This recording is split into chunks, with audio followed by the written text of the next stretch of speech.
Assalamualaikum warahmatullahi wabarakatuh.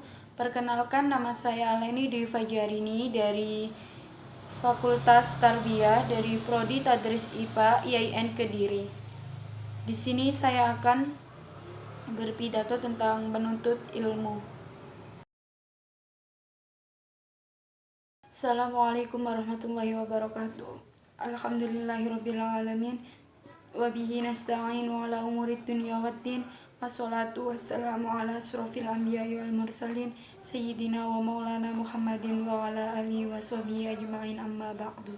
Yang terhormat kepada dosen pengampu mata kuliah praktek ibadah yaitu Bapak Khairuddin dan teman-teman yang saya sayangi.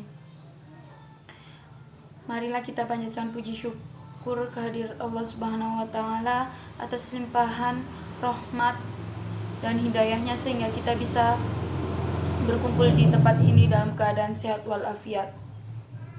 Salawat serta salam tak lupa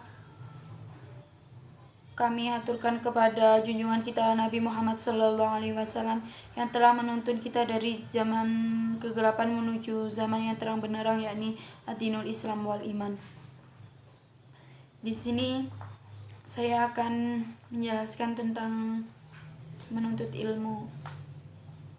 Dari sejak awal bahwa salah satu ciri yang membedakan Islam dengan lainnya adalah penekanannya terhadap ilmu. Al-Quran dan hadis Rasulullah SAW mengajak kaum muslimin untuk mencari dan mendapatkan ilmu dan kearifan, serta menempatkan orang-orang yang berpengetahuan pada derajat yang tinggi. Dalam perspektif Islam, ilmu adalah keistimewaan yang menjadikan manusia unggul dari makhluk-makhluk lain guna menjalankan fungsi kekhalifahan. Dan berkali-kali pula Al-Quran dan hadis Rasulullah SAW menunjukkan betapa tinggi kedudukan orang-orang mukmin yang berilmu pengetahuan.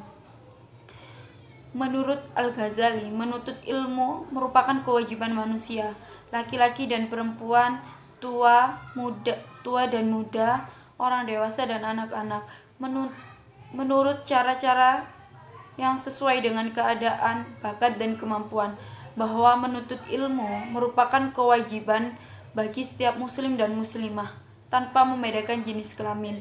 Dasarnya terdapat di dalam Al-Quran maupun di dalam hadis. Al-Quran sebagai sumber utama ajaran agama Islam mengandung perintah untuk menuntut ilmu pengetahuan. Ayat Al-Quran yang pertama diturunkan oleh Allah kepada Nabi Muhammad SAW adalah yang berkaitan menuntut ilmu seperti firman Allah dalam surat Al-Alaq ayat 1-5 yang berbunyi, A'udzu billahi minasyaitonir rajim. Bismillahirrahmanirrahim. Iqra bismi rabbikal ladzi khalaq. Khalaqal insana min 'alaq. Iqra wa rabbukal akram. Alladzi 'allama bil qalam. 'Allamal insana ma lam ya'lam. Artinya, bacalah dengan menyebut nama Tuhanmu yang menciptakan. Dia telah menciptakan manusia dari segumpal darah. Bacalah, dan Tuhanmu lah yang Maha Pemurah, yang mengajar dengan pena. Dia mengajarkan manusia apa yang ia tidak tahu. Dari kata-kata membaca, mengajar, pena, dan mengetahui jelas hubungannya dalam pengertian di ayat di atas, yaitu erat sekali dengan proses untuk mendapatkan ilmu pengetahuan. Selanjutnya, ayat itu datang bukan dalam bentuk pernyataan, tetapi dalam bentuk perintah. Tegasnya perintah bagi setiap manusia muslim untuk mencari ilmu pengetahuan.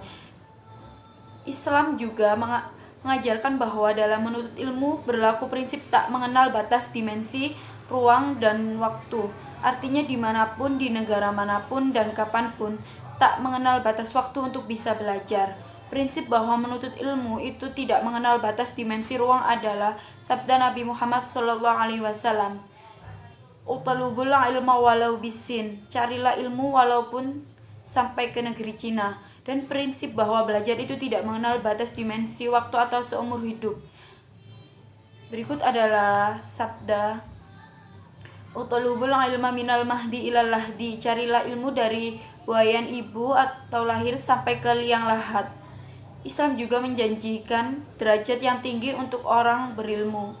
Allah berfirman, yarfa'illahu alladhina amanu minkum walladhina utul ilma darajat. Wallahu bima ta'maluna khabir, yang artinya Allah akan meninggikan orang-orang yang beriman di antaramu dan orang-orang yang diberi ilmu pengetahuan beberapa derajat. Dalam menuntut ilmu, terdapat sesuatu yang amat penting yang perlu diketengahkan, yaitu adab atau etika yang mewujud menjadi karakter dalam bentuk ilmu. Etika membantu manusia untuk merumuskan dan menentukan sikap yang tepat dalam kehidupan sehari-hari, yang bisa dipertanggungjawabkan baik dalam hubungannya dengan dirinya sendiri maupun orang lain. Etika berlaku bagi manusia yang sedang menjalankan peran di dunia pendidikan atau ilmu pengetahuan. Manusia yang tidak menggunakan etika dalam menjalani kehidupan sehari-hari berarti tergolong manusia yang tidak bisa menjadi pelaku sosial, politik, budaya, pendidikan, dan lainnya yang patut diperhitungkan. Dalam lembaga pendidikan, etika sedikit banyak menjadi problem. Lembaga pendidikan belum sepenuhnya peduli dengan etika, khususnya etika seorang murid terhadap gurunya. Apalagi dengan era globalisasi ini, etika sedikit demi sedikit mulai terkikis dari pribadi anak didik. Perilaku anak didik secara umum sudah banyak yang keluar dari norma agama maupun norma susila. Dengan demikian, tidak berlebihan jika orang yang berkata bahwa yang paling menonjol dalam diri manusia, bahkan sifat-sifatnya adalah kekuatan etikanya. Selain itu, kaitannya dengan orang yang menuntut ilmu, etika atau adab murid terhadap gurunya sangatlah penting, karena tanpa etika ilmu yang diperoleh kurang bermanfaat. Sehubungan dengan pentingnya etika menuntut ilmu tersebut, di mana etika seorang murid terhadap gurunya yang telah dipaparkan di atas, maka kita sebagai orang yang mengetahuinya, kita harus menunjukkan etika dan adab yang benar.